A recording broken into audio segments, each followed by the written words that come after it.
ChatGPTல இருந்து உங்களுக்கு எப்பவுமே ஒரே மாதிரி கொஞ்சம் போர் அடிக்கிற பதில்கள் தான் வருதா? அப்போ இந்த பார்வை கண்டிப்பா உங்களுக்காக தான். ப்ராம்ப்ட்ஸை அடுத்த கட்டத்துக்கு கொண்டு போறதுக்கான உண்மையான ரகசியம் என்னன்னு நாம இப்போ பார்க்க போறோம். இந்த ஒரு வரிய மட்டும் நல்லா கவனிங்க. உண்மையான தந்திரம் ப்ராம்ப்ட்லயே கிடையாது.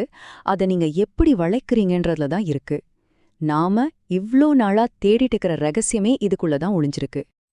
இன்னைக்கு நாம ப்ராம்ப்ட்ஸோட அந்த மறைக்கப்பட்ட ரகசியத்திலிருந்து ஆரம்பிச்சு நாம சந்திக்கிற உண்மையான சிக்கல்கள் என்ன, ஒரு சரியான ப்ராம்ப்டை உருவாக்குற கலை எது, அதுக்கான சில சக்தி வாய்ந்த உதாரணங்கள், அப்புறம் நாம செய்யவே கூடாத தவறுகள்னு பார்த்து கடைசியா நீங்க எப்படி இதுல ஒரு மாஸ்டர் ஆகலான்னு முடிக்க போறோம். வாங்க உள்ள போலாம். சோஷியல் மீடியால நீங்க நிச்சயம் பார்த்திருப்பீங்க. சீக்ரெட் ப்ராம்ப்ட்ஸ் இதை யூஸ் பண்ணா போதும் வேற லெவல் ரிசல்ட் கிடைக்கும்னு ஒரே பரபரப்பா போயிட்டு இருக்கோம். ஆனா அதுக்கு பின்னாடி இருக்கிற உண்மை என்ன? ஆமா, எல்லாரும் அந்த மேஜிக் வார்த்தைகள் பின்னாடி தான் ஓடிட்டு இருக்காங்க. இன்ஸ்டாகிராம், டிக்டாக்ல எல்லாம் பாத்தீங்கன்னா இந்த ப்ராம்ப்ட் லிஸ்டே ஒரு சீக்ரெட் கோட் மாதிரி பரிமாறிக்கிறாங்க. ஏதோ ஒரு கள்ள சந்தையில ஒரு பொருளை வாங்குற மாதிரி ஒரு ஃபீல். ஆனா இது உண்மையிலேயே வேலை செய்தா? அதுதான் கேள்வி. இங்கதான் நம்ம எல்லாருமே சந்திக்கிற உண்மையான பிரச்சனை வருது. நூத்துக்கணக்கான சீக்ரெட் ப்ராம்ப்ட்ஸை நாம காப்பி பேஸ்ட் செஞ்சாலும் ஏன் நமக்கு எதிர்பார்த்த ரிசல்ட் மட்டும் வரவே மாட்டேங்குது? இந்த கேள்வி உங்க மனசுலயும் கண்டிப்பா இருந்திருக்கும். ஏன் ஒரு சில பேருக்கு மட்டும் அடடே இதை ஏஐயா செஞ்சது அப்படின்னு நம்மள ஆச்சரியப்பட வைக்கிற அளவுக்கு ரிசல்ட்ஸ் வருது, ஆனா நமக்கு மட்டும் ரொம்ப சாதாரண பொதுவான பதில்கள் வருது? பிரச்சனை ப்ராம்ப்ட்ல இல்ல, வேற எங்கேயோ இருக்கு. இப்போ நாம விஷயத்தோட மைய புள்ளிக்கு வந்துட்டோம். வெறும் ப்ராம்ப்ட்ஸை காப்பி பண்றதுல இருந்து அதை உருவாக்குற அந்த டெக்னிக்கை புரிஞ்சுக்கிறதுக்கு மாற வேண்டிய நேரம் இது. அதுதான் சரியான ப்ராம்ப்டிங் கலை. அப்போ ப்ராம்ப்ட் டெக்னிக்னா என்ன? ரொம்ப சிம்பிள். ஏஐக்கு முதல்ல ஒரு தெளிவான ரோல் கொடுக்கணும். அப்புறம் அதுக்கு தேவையான எல்லா விவரங்களையும், அதாவது கான்டெக்ஸ்ட கொடுக்கணும். கடைசியா அது என்ன செய்யணும் என்ன செய்யக்கூடாதுன்னு சில கட்டுப்பாடுகளை, அதாவது கன்ஸ்ட்ரெயின்ஸை கொடுக்கணும். இப்படி செஞ்சா அதோட பதில் நம்ம கட்டுப்பாட்டுக்குள்ள வந்துடும். இந்த ஸ்லைட்ல இருக்கிற வித்தியாசத்தை பாருங்களேன். ஒரு டயட் பிளான் எழுதுன்னு சொல்றது ரொம்ப வீக்கான ப்ராம்ப்ட், அதுக்கு பொதுவான பதில் தான் வரும். ஆனா என் நியூட்ரிஷன் கோச்சா நீ செயல்படு, என் இலக்கு உடல் எடையை குறைக்கிறது, நான் ஒரு சைவம், சமைக்கிறதுக்கு 30 நிமிஷம் தான் இருக்குன்னு சொல்றது ஒரு ஸ்ட்ராங்கான ப்ராம்ப்ட். இப்போ ஏஐக்கு என்ன செய்யணும்னோ அவ்வளோ தெளிவா தெரியும், ரிசல்ட்டும் அவ்வளோ துல்லியமா இருக்கும். சரி, இந்த டெக்னிக்கை நிஜ வாழ்க்கையில எப்படி பயன்படுத்துறதுன்னு சில உதாரணங்களோட பார்க்கலாம். நம்ம வாழ்க்கையோட முக்கியமான சில பகுதிகள்ல இதை எப்படி அப்ளை பண்ணலான்னு பார்ப்போம். வாங்க. நாம நம்ம வாழ்க்கையோட 3 முக்கியமான பகுதிகளை பார்க்க போறோம். நம்மளோட வேலை சம்பந்தப்பட்ட வளர்ச்சி, நம்ம தனிப்பட்ட வாழ்க்கையை நிர்வகிக்கிறது, அப்புறம் புதுசா திறமைகளை வளர்த்துக்கிறது. இது 3லயும் எப்படி சக்தி வாய்ந்த ப்ராம்ப்ட்ஸை பயன்படுத்தலான்னு இப்ப பார்க்கலாம். முதல்ல தொழில்முறை வளர்ச்சி. என் கெரியர் மென்டரா நீ செயல்படு, என் ப்ரொஃபைல ஆய்வு செஞ்சு இந்த துறையில முன்னேற ஒரு 90 நாள் திட்டத்தை வடிவமைத்து கொடுன்னு கேட்கும்போது ஏஐ ஒரு பொதுவான கருவியை விட்டுட்டு ஒரு நிபுணர் மாதிரி யோசிக்க ஆரம்பிக்குது. பாத்தீங்களா? நாம் அதுக்கு ஒரு ரோல் கொடுத்த உடனே அதோட பதிலின் தரம் பல மடங்கு அதிகமாயிடுது. அடுத்தது தனிப்பட்ட நிர்வாகம்.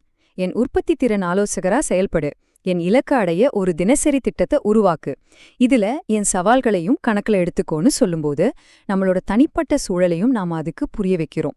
நம்ம பலம் பலவீனம் தெரிஞ்சா அது கொடுக்கற பிளான் நமக்கு இன்னும் பொருத்தமா பிராக்டிக்கலா இருக்கும். கடைசியா ஒரு திறனை வளர்த்துக்கிறது.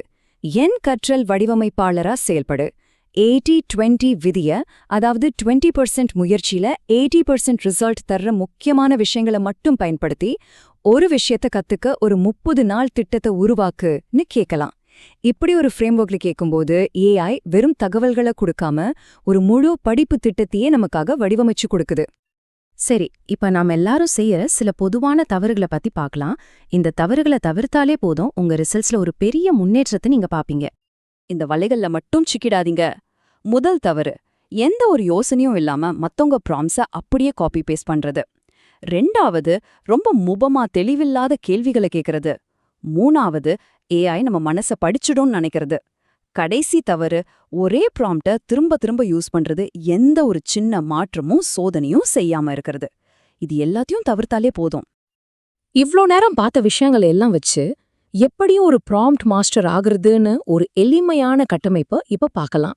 இதுக்கப்புறம் நீங்க யார்கிட்டயும் ப்ராம்ப்ட் தேடி போக வேண்டிய அவசியமே இருக்காது. இந்த வரிய நல்ல ஞாபகம் வச்சுக்கோங்க. ப்ராம்ப்ட்ஸ் ஒன்னும் வேத வாக்கு கிடையாது. அது பிளேடோ மாதிரி. அதாவது நம்ம இஷ்டத்துக்கு அதை வளைக்கலாம், நீட்டலாம், மாற்றி அமைக்கலாம். அது ஒரு ஆரம்ப புள்ளிதான், அதுவே முடிவு கிடையாது. இதோ உங்களுக்கான ஒரு எளிமையான 3 படி கட்டமைப்பு. எந்த ஒரு விஷயத்துக்கும் இதை நீங்க பயன்படுத்தலாம். 1. ஏஐக்கு ஒரு ரோல் கொடுங்க. உதாரணத்துக்கு ஒரு கெரியர் மென்டரா செயல்படு. 2. அதுக்கு தேவையான எல்லா விவரங்களையும், அதாவது கான்டெக்ஸ்ட கொடுங்க. இதுதான் என் இலக்கு, இதுதான் என் துறை. 3. அதுக்கு சில கட்டுப்பாடுகளை, அதாவது கன்ஸ்ட்ரெயின்ஸை வைங்க. எனக்கு ஒரு 90 நாள் திட்டத்தை உருவாக்கு. அவ்வளவுதான். இது ஒரு லிஃப்ட்ல போடுற சாதாரண இசைக்கும் ஜாஸ் இசைக்கும் உள்ள வித்தியாசம் மாதிரி தான். ரெண்டுலயும் ஒரே ஸ்வரங்கள் தான் இருக்கலாம். ஆனா அந்த ஸ்வரங்களை வளைச்சி நெளிச்சு புதுசா வாசிக்கும் போதுதான் ஜாஸ் இசைக்கு அந்த உயிர் வருது. ப்ராம்ப்ட்ஸும் அதே மாதிரி தான். சுருக்கமா சொல்லணும்னா நாம கத்துக்கிட்ட 3 முக்கியமான விஷயங்கள். 1. ப்ராம்ப்ட்ஸ் வெறும் கருவிகள் தான், மந்திரங்கள் கிடையாது.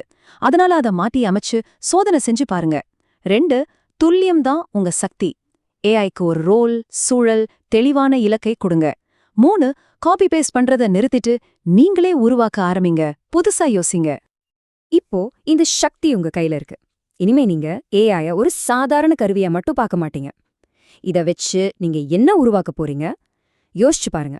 உங்க அடுத்த பெரிய ஐடியா ஒரு சரியான ப்ராம்ப்ட்ல இருந்து கூட தொடங்கலாம்.